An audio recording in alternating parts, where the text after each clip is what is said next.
ഈഴ vote എല്ലാ കാലത്തും LDF സഹായിച്ചുകൊണ്ടുള്ള ഈഴ vote അതിൽ ഭക്തർ കൂടി അടങ്ങിയവരാണെന്ന് മനസ്സിലാക്കണം.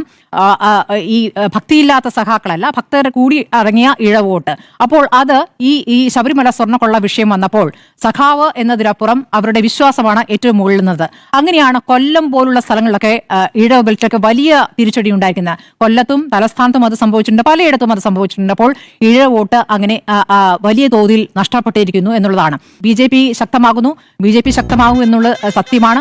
തിരുവനന്തപുരത്ത് BJP പിടിക്കാൻ പോകുന്നു എന്ന് പറയുമ്പോൾ ഈ വട്ടിയൂർക്കാവ് കഴക്കൂട്ടം നിയമം ഈ രാജീവ് ചന്ദ്രശേഖരൻ കഴിഞ്ഞ ലോക്സഭാ തെരഞ്ഞെടുപ്പിൽ ഇവിടെയൊക്കെ മുന്നേറ്റം കാഴ്ചവെച്ചിട്ടുള്ളതാണ്. അതിനോടൊപ്പം തന്നെ ഇപ്പോൾ തിരുവനന്തപുരം കോർപ്പറേഷൻ കൂടി ചെല്ലുകയാണ്.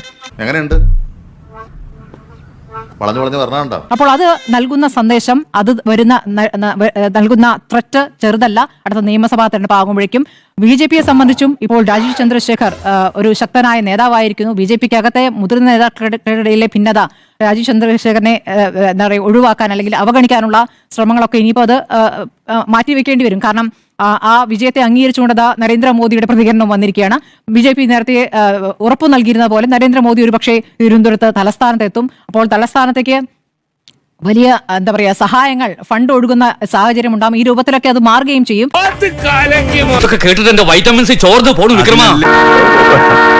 ശതമാനത്തിന് അടുത്തോ അതിനു മുകളിലേക്കോ BJP ഇത്തവണ പോളിംഗ് ശതമാനം ഉയർത്തിയിട്ടുണ്ട് എന്നുള്ളത്, അവരുടെ വോട്ട് ശതമാനം ഉയർത്തിയിട്ടുണ്ട് എന്നുള്ളത്. എവിടുന്ന 15 നിന്നാണ് 2020 അത് 20 കടന്നിരിക്കുന്നു BJP. CPM-ന്റെ സോഷ്യൽ എഞ്ചിനീയറിംഗ് പരിപാടി ഉണ്ടല്ലോ, കഴിഞ്ഞ പാർലമെന്റ് തെരഞ്ഞെടുപ്പിൽ 4 കാലിൽ വീണതിന് ശേഷമുള്ള സോഷ്യൽ എഞ്ചിനീയറിംഗ് പാളി എന്ന് മാത്രമല്ല, ആ സോഷ്യൽ എഞ്ചിനീയറിംഗിന്റെ ഗുണം പലയിടത്തും BJP കൊണ്ടുപോകുന്ന കാഴ്ചയാണ് കണ്ടത്. തിരുവനന്തപുരത്ത് CPM അമ്പെ പരാജയപ്പെട്ടുകൊണ്ട് BJP-യാണ് അടിച്ചു കയറിയത്. കൊല്ലത്ത് UDF ജയിക്കുമ്പോഴും ഒരു പ്രധാനപ്പെട്ട കാര്യം നമ്മൾ കാണേണ്ടത് BJP-യുടെ വളർച്ചയാണ്. ഇപ്പോൾ കൊല്ലം കോർപ്പറേഷനിൽ 2020 വെറും 6 സീറ്റായിരുന്ന BJP 12 സീറ്റായി. ഇനി നമുക്ക് നേരെ കോഴിക്കോടേക്ക് പോകാം. കോഴിക്കോട് എങ്ങനെയാണ്? കോഴിക്കോട് 7 സീറ്റുകൾ ഉണ്ടായിരുന്ന BJP 13 BJP ജയിച്ചിരിക്കുന്നത്. കോഴിക്കോട് ഇടതുപക്ഷത്തിൻ്റെ അക്കൗണ്ടാണ് നമ്മൾ കൂട്ടുന്നതെങ്കിലും കോഴിക്കോട്ടെ കോർപ്പറേഷൻ ഹങ്ങാണ്, അവർക്ക് പൂർണ്ണമായും അവരുടെ കയ്യിലില്ല. ഇതേ സാധനം കൊല്ലത്തുമുണ്ട്. കൊല്ലത്ത് 1 സീറ്റിന്റെ വ്യത്യാസത്തിലാണ് കൊല്ലത്ത് ഇപ്പോൾ UDF-ന് കേവല ഭൂരിപക്ഷം ഇല്ലാത്തത്. അവിടെയാണ് BJP 6 നിന്ന് 12 സീറ്റ് വർദ്ധിപ്പിച്ചത്. BJP കേരള ചരിത്രത്തിൽ ആദ്യമായി വളരെ വ്യക്തമായ ത്രികോണ മത്സരത്തിന്റെ എല്ലാ ഗുണങ്ങളും, ഇതുവരെയുള്ള ത്രികോണ മത്സരം LDF-നെയോ UDF-നെയോ തോൽപ്പിക്കുന്ന ത്രികോണ മത്സരമാണെങ്കിൽ വേണമെങ്കിൽ ഞങ്ങൾക്കും ജയിക്കാം എന്നുള്ള ഘട്ടത്തിലേക്ക് ത്രികോണ മത്സരത്തിന്റെ ഗെയിം തന്നെ മാറ്റിയിരിക്കുകയാണ് BJP. ഇനിയിപ്പോ ഇന്ത്യ മുന്നണി ആക്റ്റീവ് ആക്കാതെ കേരളത്തിൽ BJP-യുടെ വളർച്ച തടയാൻ കഴിയില്ല. അതാണ് ഈ തെരഞ്ഞെടുപ്പ് ഫലത്തിൽ നിന്നും മനസ്സിലാക്കേണ്ടത്. കേവലം തിരുവനന്തപുരം കോർപ്പറേഷൻ മാത്രമല്ല, ജിമ്മി സാറ് പറഞ്ഞ അതിനോട് ഞാൻ യോജിക്കുന്നില്ല. തിരുവനന്തപുരം മുതൽ കാസർഗോഡ് വരെയുള്ള 14 ജില്ലകളിലും BJP-യുടെ മുന്നേറ്റം ഉണ്ടായിട്ടുണ്ട്. പല സ്ഥലങ്ങളിലും BJP ഇൻട്രോഡ്സ് ഉണ്ടാക്കി തന്നെ പറഞ്ഞു. കൊല്ലം ഒരു ഉദാഹരണം പറഞ്ഞു, കോഴിക്കോട് മറ്റൊരു ഉദാഹരണം പറഞ്ഞു. എന്നെ ഏൽപ്പിച്ച കാര്യം ഞാൻ ഭംഗിയായി നിർവഹിച്ചിട്ടുണ്ട്. ശരി, സാധാരണഗതിയിൽ ക്രോസ് വോട്ടിംഗ് ഒക്കെ നടത്തുന്നതിനെ കുറിച്ചൊക്കെ നേതാക്കളും അതുപോലെ തന്നെ ചർച്ചകൾ വിശകലനം ചെയ്യുന്ന ആളുകളും ഒക്കെ ക്രോസ് വോട്ടിംഗ് നടത്തിയായാലും നമ്മൾ BJP-യെ മാറ്റി നിർത്തണം. ആ അൺടച്ചബിലിറ്റി, ആ തൊട്ടുകൂടായ്മ കേരളത്തിന് BJP-യോട് ഇല്ല എന്നുള്ളതാണ് ഈ തദ്ദേശ തെരഞ്ഞെടുപ്പ് ഫലത്തിൽ നിന്നും മനസ്സിലാക്കേണ്ടത്. ഇനിയിപ്പോൾ ക്രോസ് വോട്ടിംഗ് അല്ല, ഇനി ഒന്നിച്ചുള്ള ഭരണമായിരിക്കും. പാലക്കാട് നഗരസഭയിൽ അങ്ങനെ ആയിരിക്കുമെന്ന് VK ശ്രീകണ്ഠൻ MP പറഞ്ഞു കഴിഞ്ഞിരിക്കുകയാണ്. തൃപ്പൂണിത്തുറയിലും ഒരുപക്ഷെ അങ്ങനെ തന്നെയായിരിക്കും. പ്രതിപക്ഷത്തിരിക്കേണ്ടി വന്നാലും BJP അല്ലെങ്കിൽ NDA അവരൊറ്റയ്ക്ക് തന്നെയായിരിക്കും. അല്ലാതെ തെരഞ്ഞെടുപ്പിന് ശേഷം ആർക്കെതിരെയാണോ മത്സരിച്ചത് അവരുടെ കൂടി ഭരണം പിടിക്കാൻ പോകുന്നില്ല. പാലക്കാട് നഗരസഭയിൽ ആയാലും ന്യായമാണെന്ന് തോന്നുന്നുണ്ടോ? ഹെഡ്ലൈൻ ഏതാണ്, അല്ലെങ്കിൽ നാളത്തെ പത്രങ്ങളിലെ എല്ലാം പ്രധാന തലക്കെട്ട് ഏതാണെന്ന് ചോദിച്ചാൽ അത് തിരുവനന്തപുരം കോർപ്പറേഷനിലെ BJP-യുടെ NDA-യുടെ മിന്നും വിജയമാണ്. അത് തലസ്ഥാനമാണ്, ഭരണസിരാകേന്ദ്രമാണ്. മുഖ്യമന്ത്രി പിണറായി വിജയനും നവകേരള സദസ്സും യാത്രയും ഒക്കെ നടത്തിയ എല്ലാ മന്ത്രിമാരും ഇരിക്കുന്ന തിരുവനന്തപുരം BJP പിടിച്ചിരിക്കുന്നു. അതായത് തല ഇങ്ങെടുത്തു, ഉടലിൽ പലയിടത്തും സാന്നിധ്യവുമുണ്ട്. അപ്പോൾ തല പിടിച്ചിട്ടുണ്ടെങ്കിൽ താഴേക്ക് വരുന്നതിന്, ഉടലിലേക്ക് വരുന്നതിന് അധികം സമയം വേണ്ടിവരില്ല. അതിനുള്ള കൃത്യമായിട്ടുള്ള സാധ്യതകൾ തുറന്നിട്ടിട്ടുമുണ്ട്. ഇതിനൊന്നും കൊള്ളുകയില്ലെന്ന് നീ വീണ്ടും തെളിയിച്ചിരിക്കുകയാണ് എന്റെ. ഇപ്പോൾ തിരുവനന്തപുരം കോർപ്പറേഷനിൽ BJP-യെ ഭരണത്തിൽ നിന്ന് മാറ്റി നിർത്താൻ ഇന്ത്യ മുന്നണി ഒന്നിച്ചങ്ങ് വന്നു കഴിഞ്ഞാൽ, ഇന്ത്യ മുന്നണി ഒന്നിക്കുന്നത് നല്ലതാണ്. കാരണം ക്രോസ് വോട്ടിംഗ് ആയിരുന്നു. അതിപ്പോൾ ഭരണത്തിൽ ഒന്നിച്ചു നിൽക്കുമ്പോൾ അടുത്ത തെരഞ്ഞെടുപ്പിൽ ഇന്ത്യ മുന്നണിക്ക് വോട്ട് ചെയ്യണോ NDA-ക്ക് വോട്ട് ചെയ്യണോ എന്ന് കേരളത്തിലെ ജനങ്ങൾക്ക് തീരുമാനിച്ചാൽ മതിയല്ലോ. ഇത്രയും കാലം ഒളിച്ചു ചെയ്തിരുന്നത് ഇനിയിപ്പോൾ വെളിച്ചത്ത് ചെയ്യാൻ പോകുന്നു. BJP-യെ മാറ്റി നിർത്താനുണ്ട്. അപ്പോൾ ജനങ്ങൾക്ക് എടുക്കേണ്ട തീരുമാനം അവർക്ക് കൃത്യമായിട്ട് എടുക്കാൻ സാധിക്കുകയും ചെയ്യും. അപ്പോൾ ആ വോട്ടുകൾ ഡിവൈഡ് ഡിവൈഡ് ചെയ്ത് പോവുകയുമില്ല. അല്ലെങ്കിൽ CPIM-ന്റെ സിറ്റിംഗ് സീറ്റുകൾ BJP പിടിക്കുക എന്ന് പറഞ്ഞു കഴിഞ്ഞിട്ടുണ്ടെങ്കിൽ പാർട്ടിയിൽ ഉറച്ചു നിന്നിരിക്കുന്ന കേഡർ വോട്ടുകൾ എന്ന് പാർട്ടി കണക്ക് കൂട്ടി വെച്ചിരുന്ന, അതായത് ഓരോ വോട്ടെടുപ്പും കഴിയുമ്പോൾ പാർട്ടിക്ക് ഒരു കണക്കുണ്ടാകും, ഈ വാർഡിൽ ഞങ്ങൾ ജയിക്കും അല്ലെങ്കിൽ ഈ സ്ഥലത്ത് ഞങ്ങൾ ജയിക്കും, അങ്ങനെ കണക്ക് കൂട്ടി വെച്ചിരുന്നത് കൂടി BJP കൊണ്ടുപോയിട്ടുണ്ടെങ്കിൽ ഉറപ്പാണ് അടിത്തറ ഇളകിയിട്ടുണ്ട്, അടിത്തറ അടിവേര് മാന്തിയിട്ടുണ്ട്. അതാണ് സംഭവിച്ചത്. മനുഷ്യനെ താഴ്ത്തി കിട്ടുന്ന സ്വഭാവം പണ്ടേ നിന്റെ രക്തത്തിലുള്ളതാണ്. ഉണ്ണികൃഷ്ണൻ പോറ്റി തുറന്നുവിട്ട ആ ഒരു ഭൂതം അത് വലിയ രീതിയിൽ വിളങ്ങിയിരിക്കുന്നത് സർക്കാരിനെ തന്നെയാണ്, അല്ലെങ്കിൽ ഇടതുപക്ഷത്തെ തന്നെയാണ്. അത് തിരിച്ചടിയായിട്ടുണ്ട് എന്ന് വേണം മനസ്സിലാക്കാൻ. NDA അക്കൗണ്ട് തുറക്കുകയും NDA BJP കൃത്യമായി പലയിടങ്ങളിലും കടന്നു കയറുകയും ചെയ്തിരിക്കുകയാണ്. കണ്ണൂർ കോർപ്പറേഷനിലേക്ക് വരാം. NDA 4 സീറ്റുകളിൽ പള്ളിക്കുന്ന്, കോക്കൻപാറ, തളാപ്പ്, തുളിച്ചേരി ഇതെല്ലാം അടുത്തടുത്തുള്ള വാർഡുകളാണ്. അപ്പോൾ അവിടെ ഒരു ബെൽറ്റ് രൂപപ്പെട്ടിട്ടുണ്ടെന്നേ അത് ഇടതുപക്ഷവും കോൺഗ്രസും ഒക്കെ തിരിച്ചറിയണം. അവിടെ ഒരു വോട്ട് ബാങ്കായി തന്നെ അത് മാറുകയാണ്. നെയ്ബറിംഗ് വാർഡ്സ് ആണ് ഈ 4 എണ്ണവും കണ്ണൂർ കോർപ്പറേഷൻ NDA പിടിച്ചിരിക്കുന്നത്.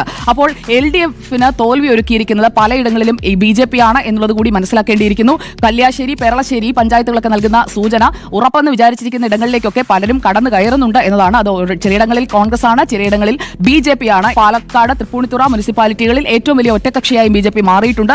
കൊല്ലം കോർപ്പറേഷനിൽ 6 നിന്ന് 12 ഡിവിഷനുകളിലേക്ക്, കണ്ണൂർ കോർപ്പറേഷനിൽ 1 ഡിവിഷനിൽ നിന്ന് 4ലേക്ക്, കോഴിക്കോട്ട് 7 നിന്ന് 13ലേക്ക്, തൃശ്ശൂരിൽ 6 നിന്ന് 8ലേക്ക് എല്ലായിടത്തും നില മെച്ചപ്പെടുത്തിയിട്ടുണ്ട്. അത് പലരുടെയും സിറ്റിംഗ് സീറ്റുകളാണ്. അപ്പോൾ അങ്ങനെയാണ് ഒരു പാർട്ടി വളരുന്നത് തന്നെ. അപ്പോൾ ആ ഒരു വളർച്ചയിലേക്ക് എത്തിയിരിക്കുന്നു. ഈ തോൽവി CPIM മുൻകൂട്ടി കണ്ടിരുന്നോ എന്നൊരു സംശയം എനിക്കിപ്പോൾ തോന്നുന്നുണ്ട്. കാരണം വലിയ ഞെട്ടലൊന്നും പലർക്കും കാണുന്നില്ല. അപ്പോൾ തോൽവി മുൻകൂട്ടി കണ്ടിട്ടും മിണ്ടാതിരുന്നതാണോ എന്നും അറിയില്ല. അപ്പോൾ എക്സിറ്റ് മോഡിലേക്ക് പോകാതിരിക്കാൻ CPIM-ഉം LDF-ഉം ഒക്കെ ഇനി ആഞ്ഞു പണിയെടുക്കണം. 3.5 മാസം മുന്നിലുണ്ട്. ഈ ഐത്തവും അൺടച്ചബിലിറ്റിയും ഒക്കെ മാറിക്കഴിഞ്ഞിരിക്കുകയാണ്. അതൊന്നും കേരളത്തിൽ ഇപ്പോൾ ഇല്ല BJP-യോട് എന്ന് ചിലർക്കൊക്കെ മനസ്സിലായിട്ടുണ്ടാകും ഈ ജനവിധിയോടെ എന്ന് ഞാൻ കരുതുകയാണ്.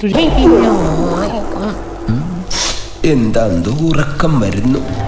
അപ്പൊ ഭരിച്ചിരുന്ന പന്തളത്ത് എന്ത് സംഭവിച്ചു, പാലക്കാട് എന്ത് സംഭവിച്ചു? 2 മുനിസിപ്പാലിറ്റിയാണ് BJP ഭരിച്ചിരുന്നത്. 2 അധികാരത്തിൽ തുടരാൻ സാധിച്ചില്ല. ഇത്രയും കോർപ്പറേഷനുകളിൽ അധികാരത്തിലിരുന്ന LDF പോയതിൽ സങ്കടമില്ലാതെ പാലക്കാടിനെ കുറിച്ചും പന്തളത്തെ കുറിച്ചും പറഞ്ഞതിൽ എനിക്ക് വലിയ സന്തോഷമുണ്ട്.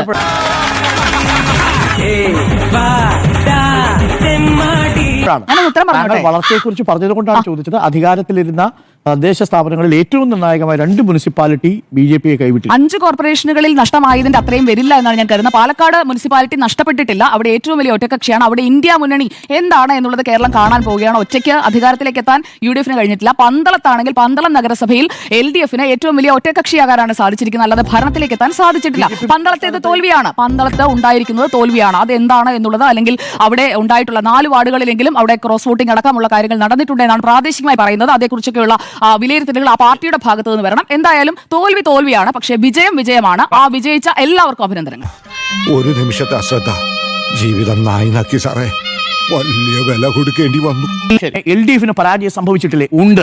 തന്ത്രത്തിൽ പിഴച്ചുപോയി എന്ന് തന്നെയാണ് എന്റെ പക്ഷം. അതിൽ ഏറ്റവും പ്രധാനപ്പെട്ട ഗുരുതരമായ കേരളത്തിന്റെ സെക്യുലർ ഫാബ്രിക്കിനെ തകർക്കുന്ന ഒരു തന്ത്രം എന്ന് പറയുന്നത്, നേരത്തെ നിങ്ങൾ സൂചിപ്പിച്ചിരിക്കുന്നത് പോലെ ഭൂരിപക്ഷ സമുദായത്തിന്റെ വോട്ട് തേടിപ്പോയ പിണറായി വിജയന്റെ തോളിൽ കൈയിട്ടുകൊണ്ട് പിണറായി വിജയന്റെ തോളിൽ കൈയിട്ടുകൊണ്ട് വെള്ളാപ്പള്ളി നടേശൻ വരുന്നതും, അഥവാ വെള്ളാപ്പള്ളി നടേശൻ പിണറായി വിജയന്റെ കാറിൽ വന്നിറങ്ങുന്നതും, ഒരേ വേദിയിൽ വന്ന് സംസാരിക്കുന്നതും, ഷോൾ ഇട്ട് വെള്ളാപ്പള്ളി നടേശനെ പിണറായി വിജയൻ ബഹുമാനിക്കുന്നതും ഒക്കെ നല്ല കാര്യമാണ്. പക്ഷേ അതേ വെള്ളാപ്പള്ളി നടേശൻ തുടർച്ചയായി ന്യൂനപക്ഷ വിരുദ്ധ പ്രസ്താവന നടത്തി മലപ്പുറത്ത് ഒരു സമുദായത്തെ LDF-ൽ നിന്ന് അകറ്റി. ആ വെള്ളാപ്പള്ളി നടേശനെതിരെ പിണറായി വിജയൻ ഒരു വാക്കുപോലും ശബ്ദിച്ചില്ലെന്ന് മാത്രമല്ല, തുടർച്ചയായി ന്യൂനപക്ഷ വിരുദ്ധ പ്രസ്താവന നടത്തിക്കൊണ്ടിരിക്കുന്ന വെള്ളാപ്പള്ളി നടേശനെ തുടർച്ചയായി നവോത്ഥാന നായകൻ എന്ന മട്ടിൽ അവതരിപ്പിക്കാൻ ശ്രമിച്ചത് വലിയ തിരിച്ചടിയായിട്ടുണ്ട്. കഥ പറഞ്ഞ് ഇഞ്ചിഞ്ചായി കൊല്ലുന്നതിന് പകരം നീ എന്നെ ഒറ്റയടിക്കുന്നു കൊല്ലട. CPM വിരുദ്ധ ഭൂരിപക്ഷ വോട്ടുകൾ പക്ഷേ കോൺഗ്രസിലേക്ക് പോയില്ല, അത് BJP-യിലേക്ക് പോകുന്ന സാഹചര്യം ഉണ്ടായി. അഴയത്തട്ടിലുള്ള തദ്ദേശ സ്ഥാപനങ്ങളിലെ ഭരണവിരുദ്ധ വികാരം ഒരു കാര്യമാണ്.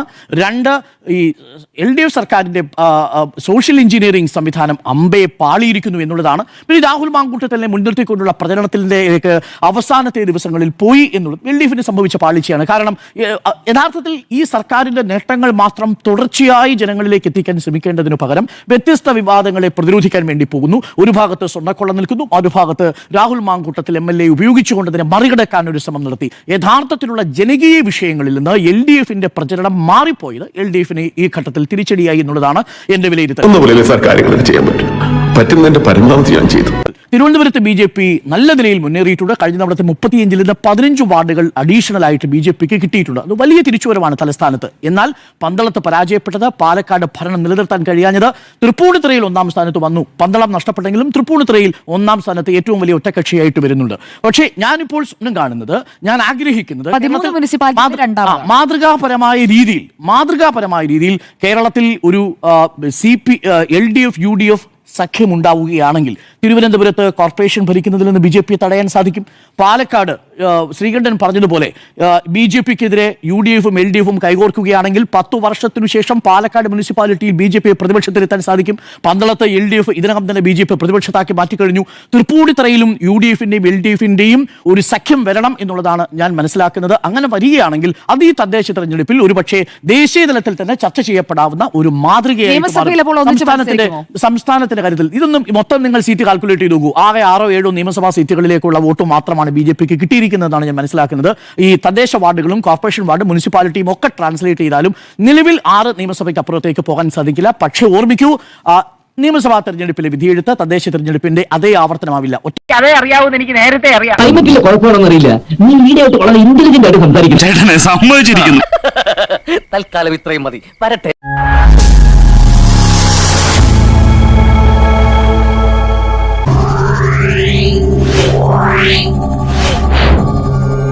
Yeah.